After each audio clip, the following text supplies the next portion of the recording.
Have you ever created the perfect schedule? I mean, it's a work of art. It's color-coded, it's optimized, every single task has its place. And then, when it's time to actually do the first thing on that perfect schedule, you do literally anything else. Yeah, if that sounds familiar, you are in exactly the right place.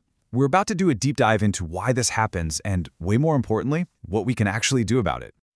This quote from a Reddit user with ADHD, it hits the nail on the head, doesn't it? It perfectly captures the problem we're all here to solve.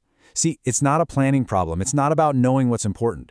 It's a follow-through problem. That huge, frustrating gap between what we intend to do and what we actually do. And that feeling, so many of us, neurodivergent or not, know it all too well. All right, so here's our roadmap for today. We're going to start by digging into the problem itself, then we'll look at the most popular solution out there. From there, we'll get into the real juicy stuff, the psychology of why it's so hard to stick to a plan. And then, we'll get practical, with systems that actually work, tools to help, and the crucial mindset shift you need to tie it all together. Okay, so let's start with that feeling. You know the one. It's Sunday night, you've meticulously planned out your entire week. You feel so organized, so in control. But then, Monday morning rolls around, 9 a.m., your calendar says work on big project, and your brain says, you know what sounds way better right now? Finally organizing the spice rack. By lunch, that beautiful schedule is just a distant memory, and you're left feeling guilty and totally frustrated. And this brings us to what might be the most important thing to get straight right now. If this is you, listen up. You are not lazy. You are not broken or unmotivated. You're just stuck in a cycle of planning, avoiding, and then feeling ashamed that is incredibly common. The problem isn't some flaw in your character. It's a disconnect between the logical, planning part of your brain and the emotional, in-the-moment part.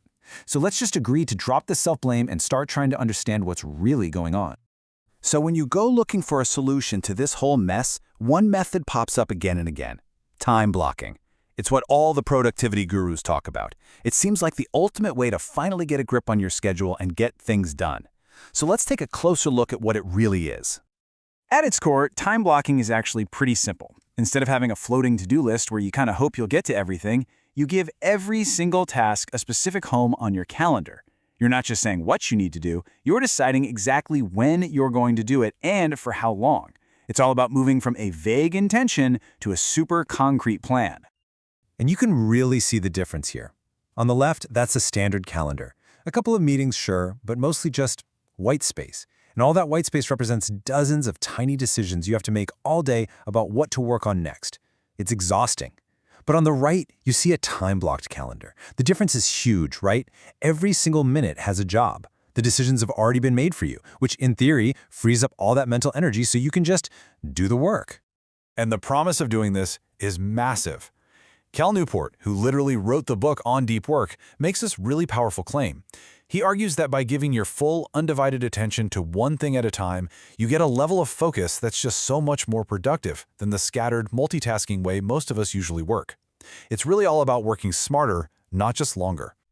Okay, so time blocking is powerful. It's logical. It should work. So why then, when that 9 a.m. deep work block shows up on our calendar, do we resist it with every fiber of our being? This is where we have to stop looking at the calendar and start looking inside our own brains. You know, we've always been taught that procrastination is just a failure of time management. We think if we could just find the right app or the perfect planner or some magical system, we could finally beat it. But what if that's the completely wrong way to look at it? What if the clock isn't the problem at all? Yeah, it turns out that a growing body of research is making it super clear. Procrastination isn't about laziness or bad planning. It's an emotional regulation problem. It's a coping mechanism.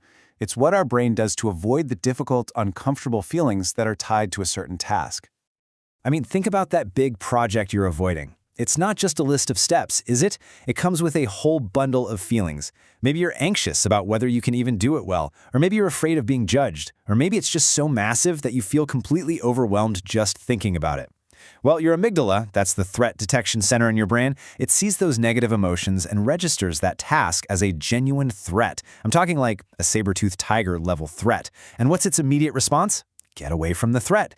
In our modern world, getting away means opening a new browser tab or checking your phone or suddenly deciding to deep clean the kitchen. That little escape gives you a moment of relief, which just reinforces the whole cycle, making you more likely to do it again next time.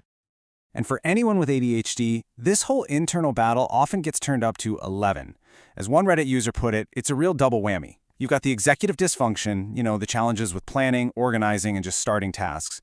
But then you also have the emotional dysregulation, which means it's much harder to manage those feelings of anxiety, shame, and overwhelm that the task brings up. So the threat feels even bigger, and the urge to escape feels even stronger.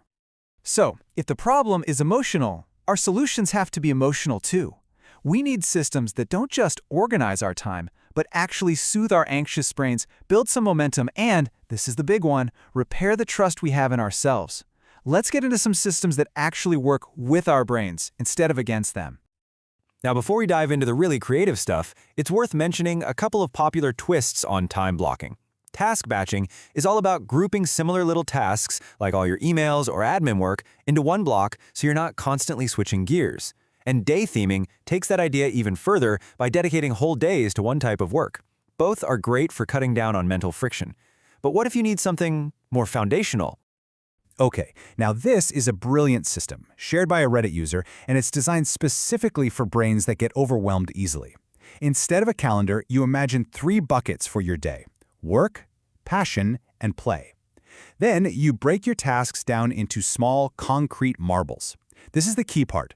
Work on the report is not a marble. That's a giant, scary boulder. But draft 1 paragraph of the report or find 3 stats for the intro, those are marbles. Then you decide how many marbles you can realistically fit into each bucket. This whole thing makes the process visual and external. It's not some terrifying endless list in your head anymore. It's a physical, finite collection of small, doable things.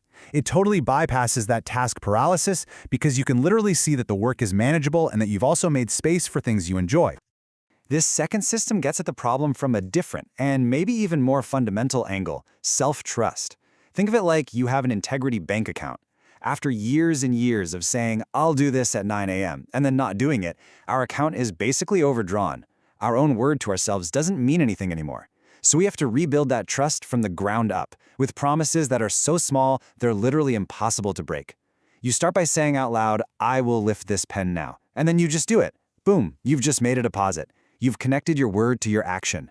Then you add a tiny delay. In 60 seconds, I will stand up. You wait, and you do it. Another deposit. I know it sounds almost silly, but you're systematically retraining your brain to believe you when you say you're going to do something. You're proving to yourself that your intentions can become actions again. Okay, so we've got some really powerful brain-friendly systems. Now let's talk about the tools that can support them. And what is, without a doubt, the single most important rule for making any of this actually stick? Look, there are a million digital tools out there designed to help with this stuff. You've got Sunsama for guided daily planning, SchedPal for automating your schedule, and they can be fantastic. They can help you see your day and connect with your calendars. But, and this is a huge but, it is so crucial to remember that a tool is there to support your system, not to be your system.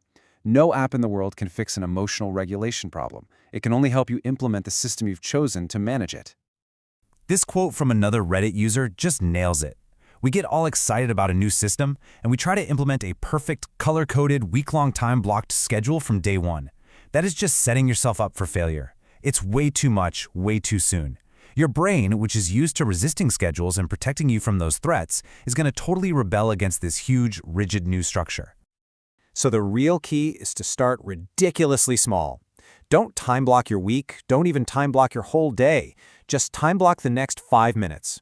Make one tiny promise to yourself. For the next 5 minutes, I will just open the document for that big project. Set a timer, do it, and when that timer goes off, you're done. You can stop. You won. You kept a promise to yourself. That one small success is the seed of momentum. It gives your brain a tiny hit of dopamine, the reward chemical, which makes it just a little bit easier to do it again. Tomorrow, maybe you do it twice. See, you're not just doing the task, you're building a winning streak with your own brain. And this brings us to the final and honestly the most profound idea in this whole explainer. After you understand the psychology and you see the systems, it all comes down to one core shift in how you see things. Let's just let that sink in for a second. This insight from Emory University is the key that unlocks everything. We can't manage time. It's this unstoppable external force. What we can manage is ourselves, our emotions, our energy, our focus, our self-compassion. The goal is not to become some perfectly productive robot that never deviates from a flawless schedule. The real goal is to become a more compassionate manager of your own mind and your own energy, working with your unique wiring, not fighting against it. So we'll end with this. Forget the perfect week, forget the perfect day, let's just make it real, and let's make it immediate. What is one tiny, ridiculously small promise you can make to yourself and actually keep right now? It could be working for just 2 minutes. It could be putting one dish in the dishwasher. It could just be lifting a pen. Whatever it is, that one small act of keeping your word to yourself, that's the first step. That's how you actually start to follow your schedule.